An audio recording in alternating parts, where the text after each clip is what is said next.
મનુ અને શત્રુપાના આપણે સંતાનો માટે આપણે મનુષ્ય કહેવાયા અને મનુ અને શત્રુપા દ્વારા મૈથુની સૃષ્ટિની ઉત્પત્તિ થઈ અને સર્વપ્રથમ મનુ અને શત્રુપા દ્વારા 5 સંતાનો થયા. કેટલા?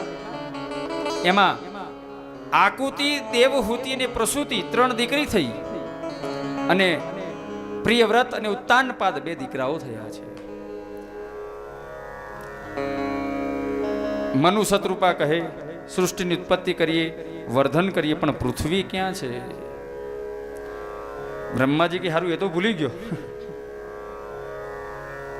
છીંક આવતાની સાથે નાસાગ્રની અંદરથી પૃથ્વીને શોધવા માટે સ્વયં બ્રહ્માજીના મુખમાંથી સ્વયં નારાયણ પ્રગટ થયા અને વરાહ રૂપે પ્રગટ થયા છે. બોલીએ વરાહ ભગવાન કી જય. વરાહ ભગવાન પ્રગટ થયા છે. હાથ હલાવતા હલાવતા મોટા વિશાળ વરાહ પ્રગટ થયા. સૂંઘતા સૂંઘતા સૂંઘતા સૂંઘતા પૃથ્વી ક્યાં, પૃથ્વી ક્યાં, પૃથ્વી ક્યાં?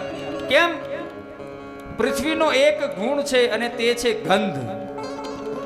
પૃથ્વીની અંદરથી હંમેશા સુગંધ આયા કરે. એટલે વરાહનું કામ શું? સૂંઘવું. એટલે ક્યાં છે તે શોધવા માટે વરાહનું રૂપ ભગવાન ધારણ કરે છે અને શોધતા શોધતા રસાતલની અંદર જઈ અને પૃથ્વીને લઈ આવવા માટે ગયા છે. હિરણ્યાક્ષની સાથે યુદ્ધ કર્યું, ઘણા વર્ષો સુધી યુદ્ધ કર્યું અને હિરણ્યાક્ષનું કલ્યાણ કરી ભગવાન પોતાના નાસાગ્રની અંદર લઈ અને આવ્યા છે અને બરાબર બ્રહ્માંડની અંદર એ પૃથ્વીને મૂકી છે. ત્યાંથી ગોળ ગોળ ફર્યા કરે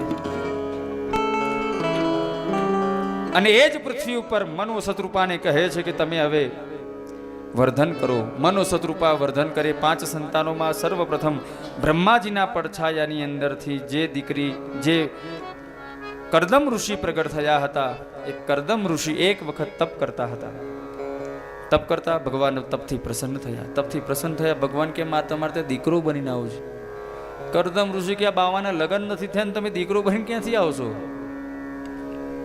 ભગવાન કહે છે કરદમ ઋષિ મેં બધી વ્યવસ્થા કરીને રાખી છે. મનુ શત્રુપા એમની એક દીકરીને લઈને આવશે ને તમારે ખાલી હા પાડવાની છે.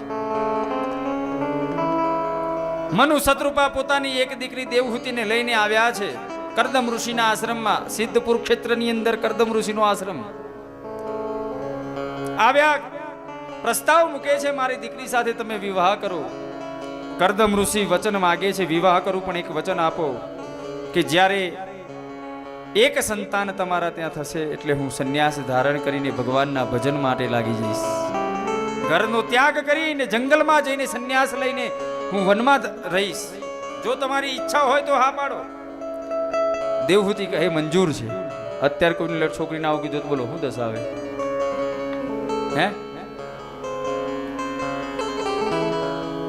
અત્યારે તો બધું શક્ય નથી ને. દેવહૂતિ કહે છે મંજૂર છે. લગ્ન થયા.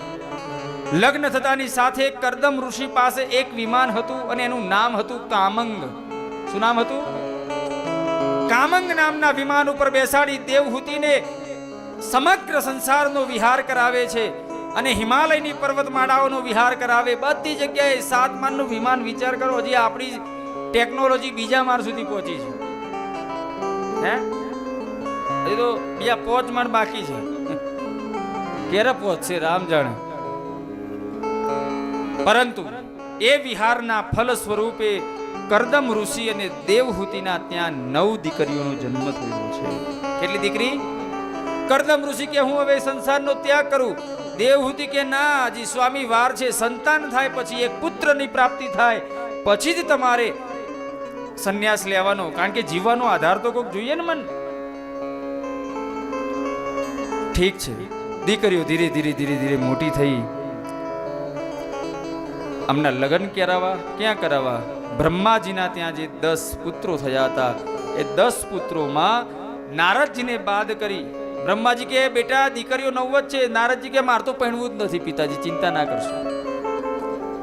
એ 9 ઋષિઓની સાથે આ કરદમ ઋષિની 9 કન્યાઓને પરણાવવામાં આવી છે. એટલે 9 ઋષિઓને કરદમ ઋષિની 9 દીકરીઓને પરણાવવામાં આવી. એમના વિવાહ થયા. વિવાહ કર્યા અને તરત જ કરદમ ઋષિ ધ્યાનમાં બેસી ગયા, સમાધિમાં બેસી ગયા.